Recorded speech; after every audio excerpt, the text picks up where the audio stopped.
The final day of SEC Media Days here in Atlanta, Georgia, officially in the books. 4 more great coaches and a bunch of great players speaking. We are here reacting to and recapping everything from the College Football Hall of Fame. Guys, I'm Chris Phillips. He is Cole Thompson joining me. This is the Overtime Drive, SEC Unfiltered college football show, the best college football show on the internet. As always, before we get going, make sure you like, subscribe, turn on notifications, check us out via podcast, where you get your podcast. You can also find us across all social media platforms as well as our website, secunfiltered.com, and as always, powered by our friends over at FANDUEL. Visit FANDUEL.com/SECU to get $250 in bonus bets when you win your first $5 bet. Once again, that's FANDUEL.com/SECU to get $250 in bonus bets today.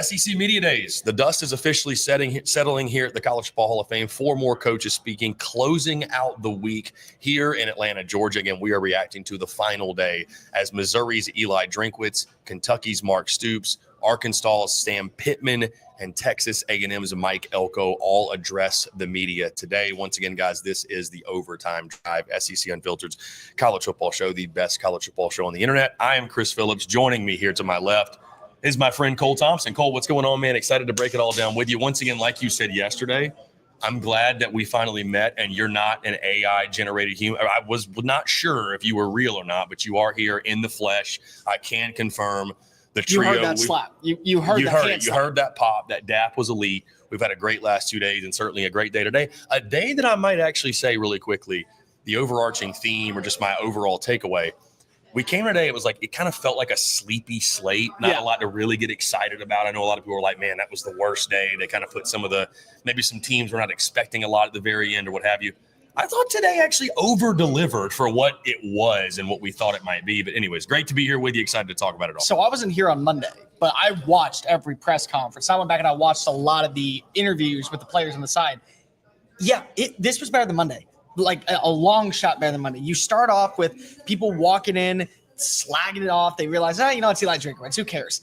And comes out with a bang. All right, 14 of you. All right, who wants to ask about everything besides Lee Harvey Oswald firing off 3 bullets in 7 seconds against JFK, the Epstein files, and a bunch of other things that probably have nothing to do with college football. Mm-hmm. That's how you start a presser. And then you go into a 30-team college football playoff, which is now getting a little bit taken out of context, but still, it's a good quote. It's about, I don't give a damn. He's channeling his inner Ted Lasso at this point, which, again, if you have Ted Lasso on your sidelines, that's a massive win, I think, for you as a program, especially back-to-back 10-win seasons. Stoops had some good comments. I thought Sam Pittman, who was smiling ear to ear at avoid Dave Shoemate, man, just a good day to be Dave Shoemate. And then you got to remember, Mike Elko, even if he does come off as blah, he says the right things that I think motivate you if you're an Aggie fan going into the season. Let's start at the top of the day, Cole. You mentioned Eli Drinkwitz, and I'll just say this. Love him or hate him, there's not a guy in the SEC who is more unapologetically himself than Eli Drinkwitz. Oh, he's surpassed, I think, both Lane Kiffin. He is, and listen, he's not Steve Spurrier. Let me make that very clear. Spurrier, one of the GOATs. He's as close to Steve Spurrier as we have right now in the flesh. Lane Kiffin is the social media Steve Spurrier, I've said before. Eli Drinkwitz is as close to at the podium with some of the zingers and some of the funny one-liners. He's as close to Spurrier as he's Spurrier without taking the shots at the other team. Right. He'll take shots at, which we don't see a lot of that obviously in today's landscape. Just because with Lane, but that's about it. Yeah, a little bit with Lane, but he's as close to that with the outgoing personality and the funny quips, what have you. Couple things that stood out today from Eli Drinkwitz. Like you mentioned, I thought he stole the show early. Obviously, I felt like he was the winner. You tweeted he was the winner of SEC Media Days. Far and away, as he is every year at this point. Yeah, there were a lot of different things to take away, but I do want to go to what you said, the 30-team playoff. And that was the thing that made waves nationally this morning. Many different entities, including ourselves, posting about it. Here's what I'll say, because there's a lot. And by the way, since then, I don't know if you've seen, I'm sure you have, or those out there listening, tuned in, if you've seen, he's gone on social media, going at people. He's calling out people. This isn't what I said. This is what I meant. Here's my thing. Drink, I got you. Number one, I think the 30-team playoff is absolutely ridiculous. I think most people think it's ridiculous. But the defense he's trying to make, it's like, okay, so you're saying, he's like, on conference championship Saturday, all I was saying is we should have, a play-in from every conference, and that gets us down to 16 teams. That is a playoff. That's a playoff. So, I love Drink, and listen, what he was up there at the podium preaching today, were all things that are going to benefit Mizzou. That is his job. Yeah. It is his job to benefit Mizzou.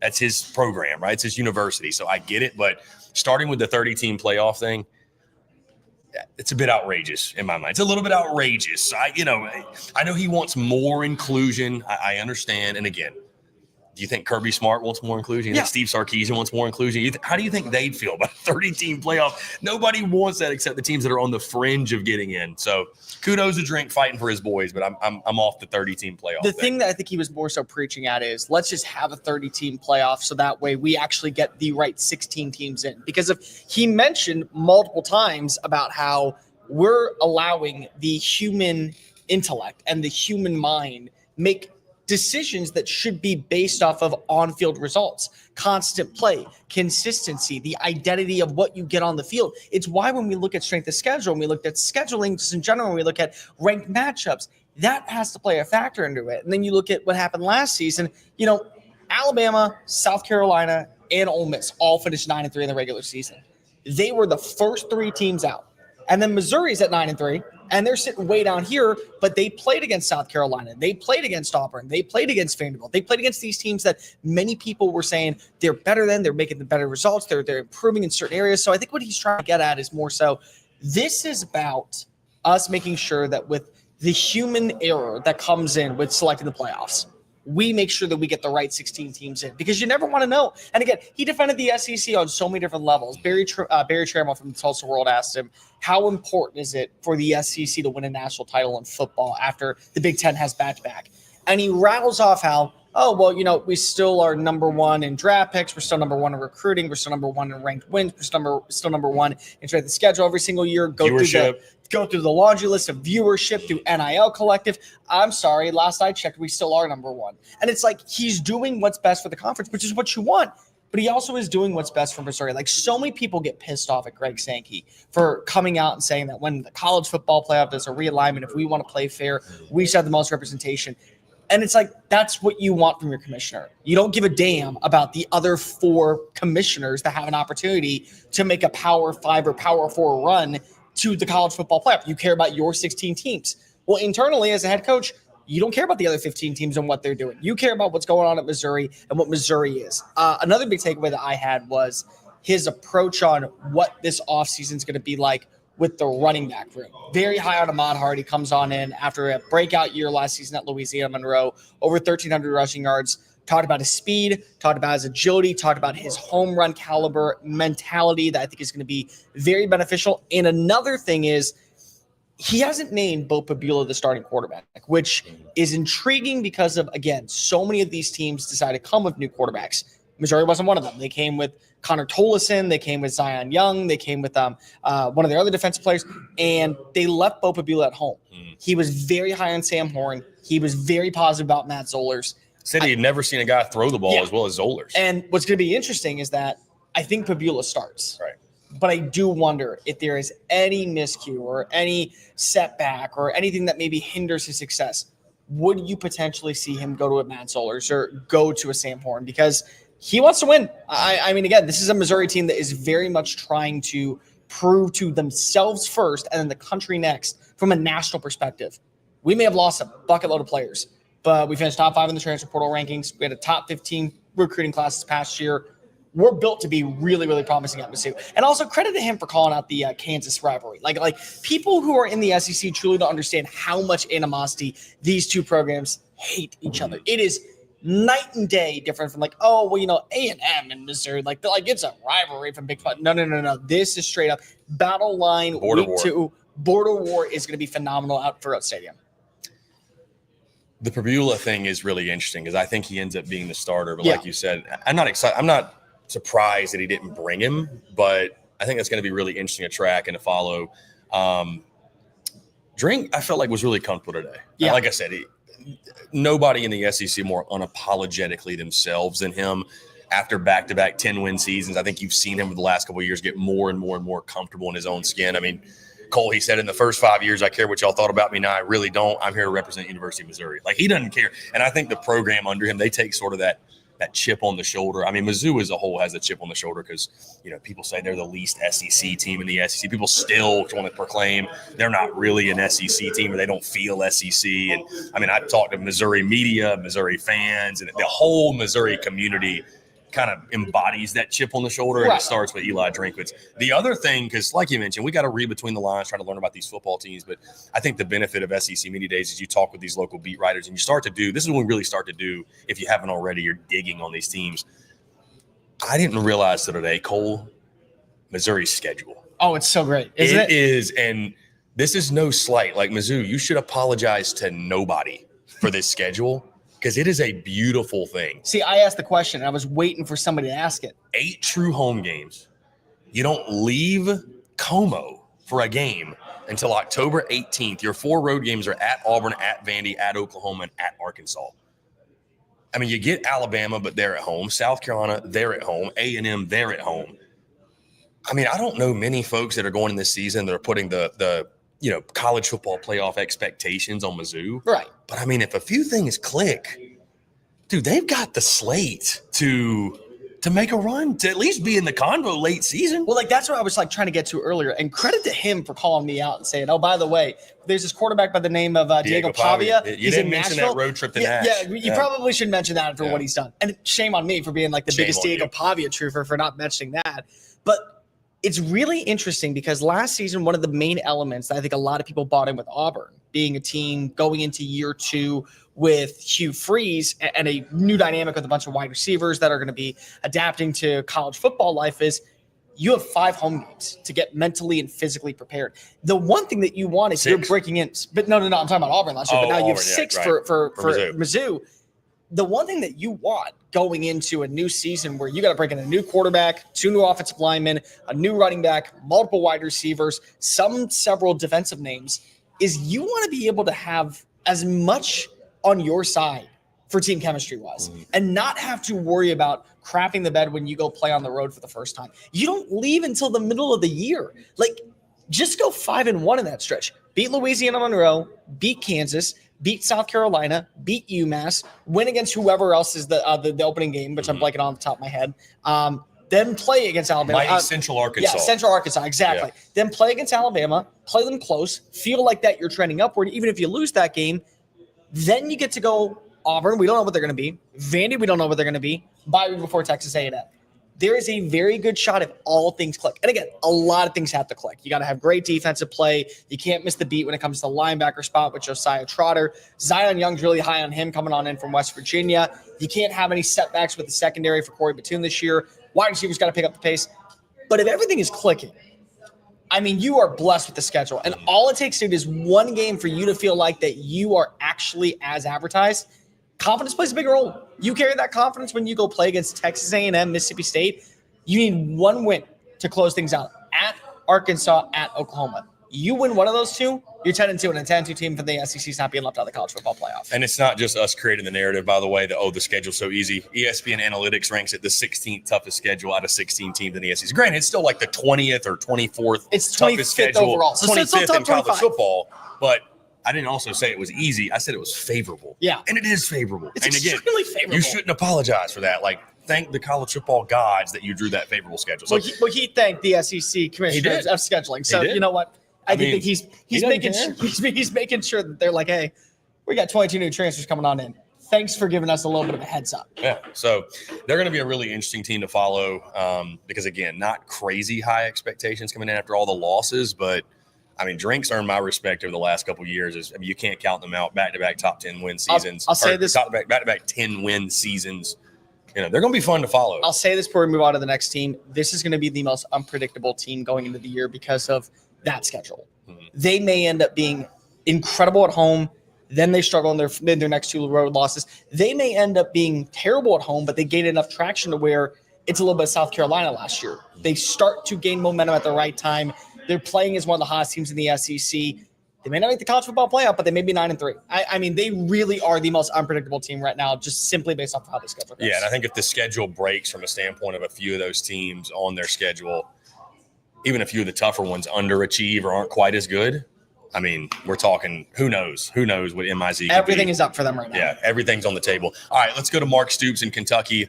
I'm going to kick this one to you, Cole, because admittedly I was up here kind of out and about. And this kind of summarizes maybe my feelings on Kentucky. A lot of feelings on Kentucky is that this is probably the program I look at in the SEC, the football program in the SEC with the least amount of juice. I mean, it just – I don't know where the energy, the optimism is coming from. I mean, I think most people are saying, like, if they make a bowl game, it'd be a really good season. And Mark Stoops is the dean of the SEC, as our guy Dave Shoemate likes to say. He's just been there so long. It feels like his tenure has really run its course. Where does the excitement come from? So what's really interesting, I think, for me is he was open and adamant about how last season went. 4-8 record. The inconsistency when it comes to the quarterback position, the inability to get really anything going defensively, which has been kind of his bread and butter since he got there. And Maxwell Hairston did go in the first round, and they had some players that really took that step forward, which is good, but still you're wondering what else needs to be done. But to me, he admitted that last season, it wasn't good for them. They had to take a full good look in the mirror. They had to make sure that they were taking a 360-foot aerial view of what the program was and what needed to change. And maybe they had to take a year off for them to kind of realize something isn't clicking. We have to go about it differently. And I feel like that he's more confident in the players that they went after. We've talked about this a lot with teams like South Carolina and teams like Vanderbilt. You may not always get the Georgia transfers. You may not always get the Texas transfers. But what you can do is get some really good G5 players that are going to make that transition. And that's really what they did. They rebuilt their entire offensive line. They bring in the South Dakota kid, the former FCS Defensive Player of the Year. David Gusta comes on in from Washington State to be your star defensive tackle. So I think the identity that they want to go after is we're looking for quality of player versus quality of helmet. So maybe you won't see a Kendrick Law be that difference maker at wide receiver, and it may be one of the new up-and-coming freshmen. But also, it may end up being one of the G5 players like Shiaz Pate coming on in from New Mexico State as your new left tackle, being kind of that backbone of the team. What I thought was really interesting is I would start talking around with some people because I want to get a good feel on Mark Stoops going into this year. People look at that contract, they're saying it's too big of a buyout. Like it's Kentucky, they don't have the money. It's like over $30 million, I think, right? Yeah, after next year, I think it's right under $30 million. Yeah. I think the last year I think it was $34 million. I think it's a little bit under. Somebody in the comment section can tell me. Still pretty hefty. It's hefty. But what was interesting was they had been saving up money to buy out Calipari. So Calipari's contract, when he was still with Kentucky, they were trying to come up with the resources to go ahead and hightail him out there. He leaves. It's only $3 million at that point. They now have the funds to feel a little bit more confident where if results really aren't paving the way, if we are not getting any consistency, whether it be offensively, defensively, whatever it is, we know that we are going to have to make a change. And maybe change is inevitable. Last season you had that game against Ole Miss where you did a good job of controlling the tempo. Brock Vandagriff on 4th and 6 gets that beautiful pass off to Barian Brown. And he ends up winning that game. But on the way, it's like they never got back on the bus. They got on the bus. They got on the bus to Oxford. They saw a strip club, and then they said, "Oh, we're going to go here," and they never left. Never returned. It was a ghost bus that came. Got sucked into the vortex because it was literally a 1-7 season afterwards in conference play. My question right now, when it comes to this team, is I think the defense will be better. In fact, I can almost guarantee the defense will be better because that's just something that Mark Stoops, I think, is very passionate on, is finding right players that can fit his system. What I wonder is what this offense is going to be because of in years past, the Big Blue Wall was such an influence on them being able to be a ground and pound attack. They also felt like every few years, a quarterback kind of found his footing. I don't feel that way right now. The gauge around Zach Calzada is he comes from the SEC. He's a better fit for what they want to run this with this offense going into year 2 of Bush Hamden. They feel like that there's a couple of things that are going to maybe tweak in their favor to where they're in some games, whether it be against Tennessee or Florida, to where they get the upset win. But there's just far too many questions. And like you brought this up, the juice factor. There's a part of people in Arkansas that say, oh, you know what, if Sam Pittman gets to 7-5, he gets that contract extension. Maybe we're not too happy about that. But I still think that there's juice because you have a quarterback in Taylor Green that is lights out incredible and so fun to watch. You have some players in the defense that maybe if they hit are going to be the next big time names in the SEC this year. It feels that way even at Vanderbilt because of what you got with Diego Pavia. It feels that way at Missouri despite having a bunch of newcomers coming on in. I don't get that juice with Kentucky at all. And it feels like this is the one team that is going through the motions, and I'm here because I kind of have to be. It's like when you go to a 30th birthday party because if you've been friends with that person for like 15 years, you're like, do I really want to be here? Yeah. It's like, yeah, you kind of have to be. Stoops is one of the quotes of the week, though. This shit's hard. It is. And let's be real. This shit's hard. Let's be real. Before he got there, Kentucky was nothing in football. They were a joke. And the other thing is that he's been there 13 years. He's the longest tenured coach in the SEC. He's also the all-time winningest coach in Kentucky football history. Oh, yeah. And it's not because of he's been there so long. It's because of there's been a couple 10-win seasons. Yeah. Like I remember going into last year, it's like every third year over the last 6 seasons, they've had a 10-win season. Whether it be with Terry Wilson as your starting quarterback or Will Levis as your starting quarterback. So it had to be last year with Brock Vandagriff. And there was a lot of people. I mean, KSR Radio even came up with a list of ways to go to the college football playoff because if they knew. I had them winning 8 games. And I thought they would at least be an 8-win team, maybe a 7-5 at worst if based off of inconsistencies. But that offense was dreadful. Yeah. And I don't think it got much better by losing guys like Dan Key and Barry Brown. Yeah. Mark Stoops did point out, though, finally, it's been a while. You bring your offensive coordinator back, Bush Hamdan. Yeah. Back-to-back years. They were replacing OCs like every single year. But like you mentioned, it's a program looking for a spark, looking for juice. Certainly, I don't know that anything in SEC Media Days could have done that. You even had one of the guys from KSR ask him, hey, Coach, you still motivated? Like when you're getting those kind of questions, kind of tells you where the program is at. Kicking off the afternoon session, Cole, let's talk Sam Pittman, Arkansas Razorbacks. Once again, one of the reasons, if not the main reasons, this slate of coaches today over-delivered was because guys like Drink and Sam Pittman, who is so I think he's so unintentionally funny. Oh, he's hysterical. He's I don't know if he realizes he's hilarious, but he is. And shout out to our guy Dave Shoemate, who just took his breath away on the first question, asking about, and essentially Dave teed him up to defend his program and kind of reinforce the message. But he brought up some of the disadvantages for them in recruiting. He brought up, their support staff and how they're, an underpaid support staff, whatever. Sam Pittman stops, looks at Dave, and just says, man, all right. Yeah, it was like so funny. Then he gets asked about the wide receiver position, pass catchers, what have you, from one of our friends over at Inside Arkansas, Reagan, who does a fantastic job. He's smiling ear to ear. Says, I can tell you're from the great state of Arkansas. Go Hogs. He's like, all right, let's talk the pass catchers. He was so funny. But, he's what I appreciate about Coach Pittman, he's so blunt. Yeah. And he's so honest. I mean, he was sitting there talking today. He's like, hey, the reason we struggled and we haven't kind of lived up to some of those 9-win season we had early on, we didn't have the money. He just straight up said it. Where's the lie? Where's the lie? I get it, but I'm just like, he just straight up said it. So, he talked a lot about Taylor. He talked about a lot of new faces. He sounds confident. I mean, he feels like he's got a good team. It's just outside of Taylor Green, there's a ton of unknowns with him. This is going to be clipped, I'm telling you right now, so you can go ahead and make sure that this is the cutoff point. Yeah. Arkansas feels to me a lot like a restaurant with a bad chef but good vibes, and that's what we got with Sam Pittman, where the food is no longer up to par, where it feels like that there's a bunch of health violation codes, that there's things that are just going wrong, but you like the chef, you like the ambiance, so you don't complain. You're like, cool, this is a really, really fun guy, and this is a really great restaurant for us to hang out at, so we're totally fine with that.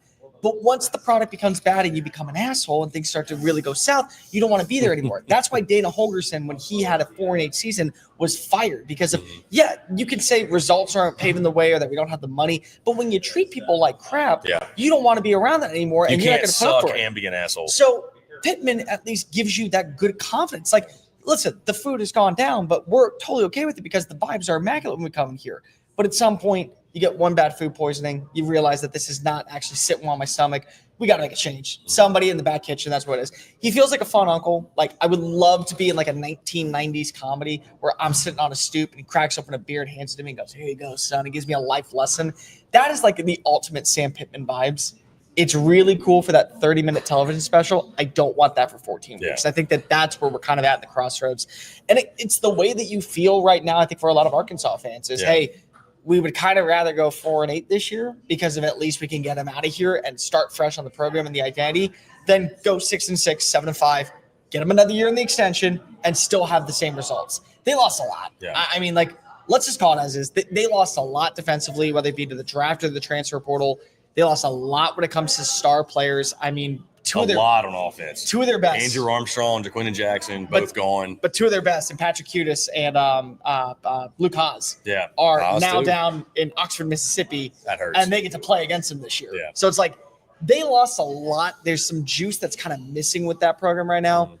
I will say Taylor Green's going to be fun. Like that is. What do you say? He's the 2 a.m. cigarette. He is the 2 a.m. cigarette. I just can't quit you. He's 2 a.m. Taco Bell too. Like when you're drunk, oh my God, hits the spot. When you're sober, there are so many other things that you would want. There are so many. It just sits in your stomach like a hot ball lead. It's not good. But also, you talk to people around. You were talking to Ball earlier, Cameron Ball. He even mentioned, you look at the track record of quarterbacks in year 2 underneath Bobby Petrino and what they do and what they're able to accomplish. That has to be an exciting thing if you're an Arkansas fan, because if the kinks are going to be worked out, the mechanics are going to be better, the confidence is going to be better. Like, I have a bold take, and I'm not afraid to say it. I think that we're going to see Taylor Green lead the SEC in pass attempts this year. I think that he is going to be gung-ho crazy. I also will not be shocked if he leads the SEC in turnovers this year, because it's a lot like what we saw last season with Garrett Nussmeier, where he had 115 more pass attempts than everybody else out there. But it also meant he had more interceptions and more turnovers. I mean, there probably shouldn't be a team in the SEC this season that has less to lose than Arkansas. I mean, Sam Pittman is on his last leg. Dude, like, what, fuck it, let it fly. Like that's kind of like the mindset I think you should have. Like, you're talking about Taylor Green. Like, just it should be like backyard football for him. Like, I mean, what's the worst that's going to happen? If you have a losing record, you're going to get a new coach, whatever. I mean, Sam Pittman's at the end of that rope anyways. You know what I mean? So I just, that's another program that I think looking for a little bit of juice. But like you said, Taylor Green is the point of optimism. It's just, what do they have around him? And I know Pitt today was mentioning some guys on the out, but like, these are all just, nobody knows who these guys are. They're all unproven. Familiar with Omega Blake. He was in the SEC at South Carolina a few years ago, balled out at Charlotte. But, is there anybody on that roster that's going to be equal to or better than what Andrew Armstrong was? Who's going to be that secondary wide receiver? Because who's going to be the number one? It's a number one. It's Omega Blake. But hold on. I mean, but here's the thing. Look at how I just said it's Omega Blake and your reaction. Yeah. That's the problem. You didn't feel that way when it came to Andrew Armstrong. No, hell no. He was a real one. That was the thing. So, and like we mentioned, Cole, it's Sam Pittman's awesome and he makes you laugh. But like we spent so much time talking about that, when that's the thing you spend the majority of the time talking about, it's not a great sign because all the other stuff is so out of whack and out of line. And, we know some things. I think some others don't. I think there's bigger problems at Arkansas that go beyond Sam Pittman, some organizational stuff and just some, some investments. And again, Pittman referred to it. So, but it just feels like a matter of when, not if. Yeah. I've voiced it. I'd be really surprised if he's back next year. I'd be really surprised. That schedule does them no favors. No. But he mentioned, he said they got to play Arkansas. I mean, everybody's kind of this week been like, spot the ball. They got to play us. Love the confidence. But yeah, that schedule's brutal. But you know how we talked about Missouri having to thank the commissioner of scheduling? Yeah. Every year, I think Arkansas wakes up on the day of the schedule release and goes, how bad am I going to run into this wall and scream bloody murder? Yeah. Oh, it's the same level as every single year. Like, whoever gives Arkansas schedule out, even now that we got rid of the SEC East and SEC West, they must have a vendetta against Arkansas because it is always one of the most consistently tough schedules in college football. Yeah, you trade out Oklahoma State for Notre Dame. Have fun with that. You've got your SEC slate. It does you no favors.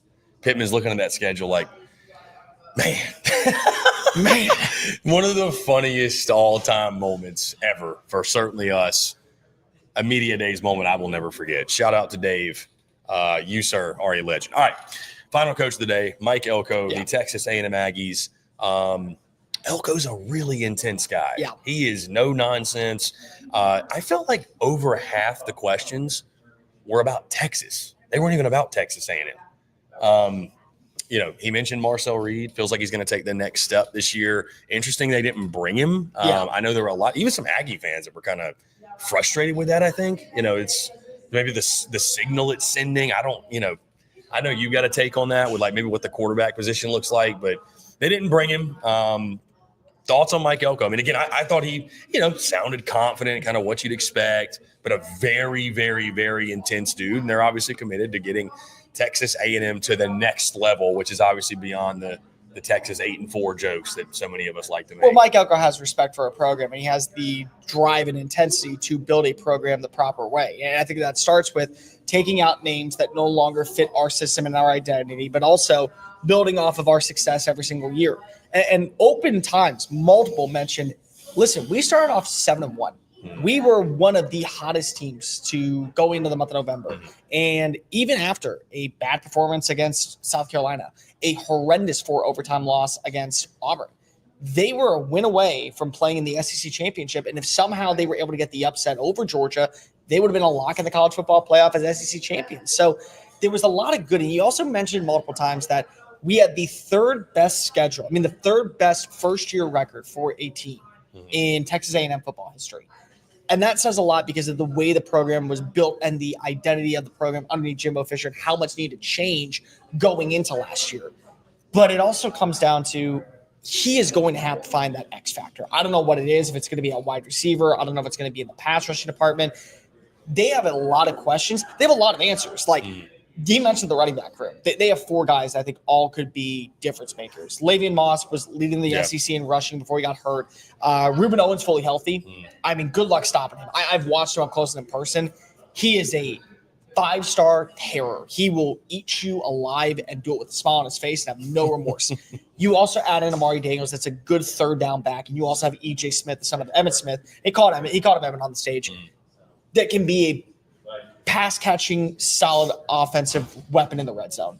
So they have pieces, but they also have a lot of questions when it comes to the defense. Like last season, how many times did they allow far too many explosive plays? And Will Lee, the cornerback, said on multiple occasions in the media scrum and then when he was on the podium that we are not accepting that. And I took offense to it. Me personally, as the veteran of that group, losing again in ways that we could have prevented it if one of us just had a good game, whether it be against USC or Auburn. We end up finishing 9-4, and we feel a lot better about the direction of our program, or even 10-3, and we are now really in the driver's seat going into this year. How much better is that defense going to be? How much better is Marcel Reed going to be? Like Marcel Reed, the thing that stood out about him that I love is he can hit the home run. Yeah. He can hit it with his legs. He can hit it with his arm. You're giving him Mario Craver, who everyone today has talked about his speed and what he does on the outside. Will Lee said that was the toughest wide receiver that he went up against last year when he was playing for Texas A&M and he was at Mississippi State. But I don't need the home run ball with the legs. I don't need the home run ball with the arm. I need the singles. Yeah. I need the doubles. I need the 18-yard comeback. I need the 5-yard slant pattern. And I was talking to somebody very, very close to the program earlier today. That's an area that he still is having some questions with. It's going to be an area by the time that you get done in South Bend, Indiana, you better have an answer to, because A&M, they have some pieces. Like, I know we make the jokes all the time. And you know what? Until proven otherwise, we get to make those jokes. Like, I'm sorry. Like, when we say Texas 8-4, it's not because of we don't want you to be better. It's because of that's what you've been. And maybe 8-4 is a lot of programs in the SEC love to average 8-4. And maybe that's okay this season. But the roster is built. It's a lot like Auburn in terms of, if Auburn goes 10-2, I'm not going to be shocked because they have a roster built to do it. But I just got to see it. Same thing with A&M. They have a roster that I think could be a 9-3, 10-2 program. I just got to see it. I'm the same as you. You're going to have to prove it to me. I will not be one of those partaking and drinking the Kool-Aid. I know there will still probably be many. Not to say Mike Elko can't get it done, but I'd like to see you do it first. So, yeah, he expressed a lot of confidence in Marcel Reed taking the next step. He's going to have to, obviously. Yeah. I am excited. I think you actually asked the question about the running back room. I am really excited about Le'Veon Moss, Ruben Owens. They've got other guys beyond that as well. Obviously, I think they're going to lean ground and pound and probably, use Marcel Reed's athleticism and, him progressing, taking the next step. I would imagine not going to ask him to do too much and play hero ball. Yeah. Especially, they're going to lean on the run game. That's going to be their bread and butter. That's going to be their strength. So A&M's another one. There's a lot of intriguing stories, a lot of intriguing teams. I put A&M's ceiling at 10-2, believe it or not. I think the floor, though, could go all the way down to like a 6-6. Like, I think there's a wide array of possibilities with them. But we know this Aggies team has talent. That offensive line is going to be fantastic, one of the best in college football. And you just trust Mike Elko on the defensive side, right, that they're going to be at least solid. They might not be elite, that they'll at least be solid on that side of the ball. Well, they're physically tough. I mean, I don't know if you remember this, but Scooby Williams, the linebacker, he tore his meniscus 5 plays into the 2024 season, and he played with a torn meniscus the entire year. Never complained, never bitched, never said that he was hurt. Let it kind of slide. He's a psycho. Like, it is a standard set by Mike Elko. If you are not broken on the ground, needing medical assistance to get to the hospital, there's a difference in being hurt and injured. You're hurt. Yeah. Cool. Get back out there. Yeah. Like, he is like one of those hockey players that is not afraid to get a tooth knocked out and come back in on the next line chase. Like, that is Scooby Williams. That's the defense that you want from Mike Elko. But I wonder about that pass rushing department. You know, you lose Nick Scorton, you lose Shamar Stewart. You still have Cassius Howell, who is a really, really good player. He's going to have to step on up. Who's the next guy? Is it Rylan Kennedy? Is it one of these freshmen that's coming on in? Is it Torian York from the linebacker spot? Like, they got to be able to pressure a quarterback. I think that Notre Dame game is going to be really, really prevalent to know what the ceiling is for this team. Because remember, you're going up against one of the best rushing attacks in Jeremiah Love. If that defense can make offensively CJ Carr one-dimensional, you may end up having this be a one-possession win, but it's a win in South Bend. If the offense can be more than just a rushing attack, you may end up being a 10-win team. It's not a bold take at this point, but I think when you throw in Marcel Reed's athleticism, Texas A&M is going to lead the SEC in rushing. Like yards per game, total yards, rushing touchdowns. I would go over to FanDuel.com right now, look at the rushing totals and say, hey, you know what? Hammer the plus odds in favor of the Aggies getting number 1 in rushing.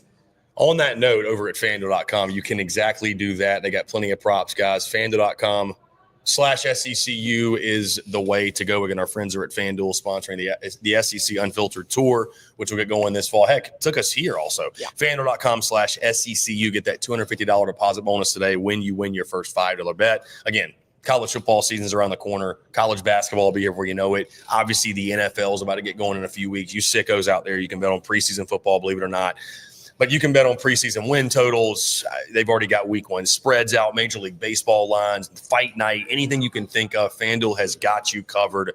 FanDuel.com/SECU. When you play, that's FanDuel.com/SECU to get a $250 deposit bonus when you win your first $5 bet. And once again, we appreciate our friends over at FanDuel. Cole, before we close it out, this has been a fantastic week. I'm glad I got to spend the final 2 days with you. Obviously, the full week with our guy Dave wherever Shoemate. Schuster is, come on, buddy. Wherever Shoe is at, I think he's on the phone somewhere. As the dust settles, any final thoughts? Any final takeaways? I'll just say before you go, this is always a great week. Really, really fun event. The most rewarding part of this week is it's awesome to hear from the players and the coaches and whatnot. But I've said this many times. I'll say it again.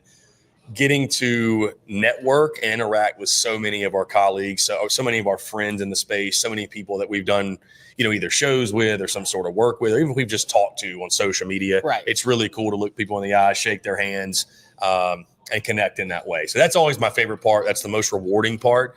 And I think this is the first of many years we'll have the entire trio together doing this thing. Who knows? Maybe one of these days we're getting a full-on big-time production space, and who knows what it's going to look like. But it's always fun, man. Football's finally here. It's the digging. I know you guys have already been doing it, but I know for me it feels good because I'm like, the digging really now begins. So we're going to spend the next 42-ish days or so trying to solve the question, who's for real and who ain't? Who's a contender and who's a pretender? That's what we're going to try to figure out over these next 40 days through research and analysis. And buddy, it's college football, so who the hell knows, to be honest with you. This, to me, is the Thanksgiving leading up to Christmas. That is week 1 of the college football season. It is a good way to put it, actually. It's the final holiday. People love Thanksgiving. People love what, going and getting some pumpkin pie. They eat the turkey. But it's like the last second before the countdown begins to everyone's favorite holiday, which is everyone's favorite meal, which is college football. It's Christmas morning. We get started, and it is a 14-week-long thing. Before we get out of here, though, your team that you are most, I would say, comfortable believing in after SC Media Days. Who am I buying more Who are stock you buying? Who do you feel the most comfortable? This stock, it's not changing. And I'll say this, when you say buying stock, it's not necessarily because of anything I heard from a coach or a player. Again, the great thing about this event is you talk to so many people who are in these local markets who cover these teams. And that's really the ones that they're going to tell you the warts of the team and maybe, this guy's going to ball out. You don't know about this guy. But the team, for whatever reason, that I'm buying more stock in, I feel better about than I did coming in is Oklahoma. something about it, man. Like, I think the John Mateer, Jade Knott hype is for real. Like, I don't think they're getting quite as much love as they probably should be. Deion Burks is good to go. Like, you don't have a ton of injuries right now, knock on wood, that they're going to stay healthy. And then I think defensively with Brent Venables, like, I was able to ask him a question talking about the defensive standard in Norman and the mindset change and the culture shift. And he gave a great answer and was really passionate and fiery, as you'd expect. Yeah, I think Oklahoma's the team. I leave SEC Media Days feeling like, and I felt like it was either going to be Oklahoma or Auburn, because I think one of those two is probably going to pop. And I don't trust Hugh Freeze all that much, admittedly. I don't know, man. I'm not saying Oklahoma's going to go to the playoff, but maybe they're sitting around 8-4, maybe 9-3, kind of knocking on the door. So I'm definitely buying a little more stock in Boomer Sooner after this week. Is it bad if I say Missouri because it's Missouri? I mean, it is. The schedule alone will make you buy more stock in them. It's the confidence of not giving a flying F about the rest of the world with Eli Drinkwitz. That was the theme, by the way. That was the theme of today, the final day. Yeah. I don't feel like any of these coaches just gave a damn. Nope. They were just like, we're letting it hang. We are who we are. Who cares? For different reasons. Especially Drink and Pittman. They just were like, hey, let it fly. We're gonna do our thing and let the chips fall where they may. I think at this point it's so hard after the last 2 years of doubting Missouri and wanting to see more. Throw in that schedule, throw in that confidence, throw in that coach. I'm buying a lot more stock in again the gold and black. I am. I think that they're really good. Team that you're buying a little bit less stock into after this week. Who am I selling stock? It's funny. This is not the first time I've asked this question today. And this, again, nothing that was said or anything from coaches, players really changed this. But, again, it feels like when we get to SEC Media Days, a lot of these thoughts, and we've had kind of running around in our brains kind of come together and come into form because we're talking about it so much. It's the focal point all week. The team that I'm selling stock in that everybody else has stock in is South Carolina. Okay. I think they're the most overrated team in the SEC coming in the year. I just, in regards to talking about them being a college football playoff contender or a pick to go to the playoff, I think this is probably more than likely a 6-6 or 7-5 team. Lenora Sellers might be the best quarterback in the SEC, but what does he have around him? I just don't think he has enough around him. I think they're going to take a step back this year. They won a lot of really close games, and maybe they do it again, maybe, but I just don't see it. I think anybody who's ranking South Carolina near or in, God forbid, their preseason top 10 is cuckoo. Yeah. I really do. Yeah, let me get out of the shot that way. I don't have to be associated with you for this one. That's fine. I'll stand on it. Again, I don't think a 7-5 year would be bad for this team. I'm not saying they're going to go 4-8, but you can't convince me they're going to win 10 games. I just do not see it. So I'm selling stock on South Carolina. I didn't have a lot, but I did have enough to say maybe it was a bowl eligible team. It still is for me, Arkansas. It is. It feels like Pittman is just enjoying this swan song moment, being happy to be back. I feel like that the way he presented himself, very nonchalant, but also one of those guys that is like, hey, this is my retirement tour. Like, when you get those like superstar baseball players that they always get celebrated, like Big Papi and like Jeff Bagwell when he retired, everyone was like, we're going to go ahead and send them off the right way. It's like, that was Pittman today. It's like, hey guys, this is great to be here. I know I'm not next year, but it's great to be here right now. The thing with Arkansas is I just didn't have a lot of stock to begin with.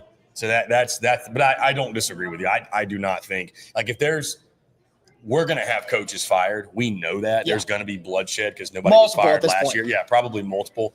The one I feel most confident that will not be back next year is Sam Pittman. I just don't think they're going to be very good. If I were to go another one, I would say it would be Florida. And the only reason is because of DJ Lagway. And it's not because I don't think that Lagway won't pop. If Lagway is fully healthy, I think that this is going to be a really dangerous team. But I look at the rest of that quarterback room, it's scary. Yeah. Like, if he goes down and he misses multiple weeks, this may be a roster that is really well put together outside the quarterback spot. A lot like Auburn last year. Yeah. Like, if they don't have the turnovers, they may be an 8 or 9 win team. If they have a quarterback that's really healthy in DJ Lagway, they may be a 9 or 10 win team. Yeah. It's talking to some people at Florida. It's a little nerve-wracking hearing that there are still some things he's going to work out before week 1 rolls around. And then you have 2 major games with LSU and Miami back-to-back, a bye in Texas. The buy-in may be out by the time you get after the Texas game. A lot of boom or bust teams in the SEC. It's going to make for an electric 2025 season. And with that being said, again, SEC Media Days from Atlanta, Georgia, the College Ball Hall of Fame is officially in the books. Talking season will continue, but talking season here at the SEC Media Days event has officially concluded. Cole, Appreciate you, my friend. Again, it was great to link Oh, up. it's good, buddy. It was awesome to link up finally after a year and a half meeting Cole Thompson in person. The Bear has come out of hibernation, out of his cave. He's come out to play because the 2025 season's around the corner. So, again, guys, appreciate you all tuning in. Thank you all so much to all those who tuned in. All of our coverage, whether it be here on YouTube, podcast, social media, all throughout the week here in Atlanta. And, again, the college football banter only continues. It's going to be content bleeding out of the eyeballs for the next 42 days leading into kickoff, and then obviously throughout the entire season, the playoff, et cetera. So, again, as always, make sure you don't miss it. Make sure you like, subscribe, turn on notifications. Check us out via podcast or get your podcast. You can also find us across all social media platforms as well as our website, secunfiltered.com. For Cole Thompson, I'm Chris Phillips. This is the Overtime Drive SEC Unfiltered College Football Show, the best college football show on the internet. Till next time, y'all take care. Have a great weekend, and we will talk to you all on the other side.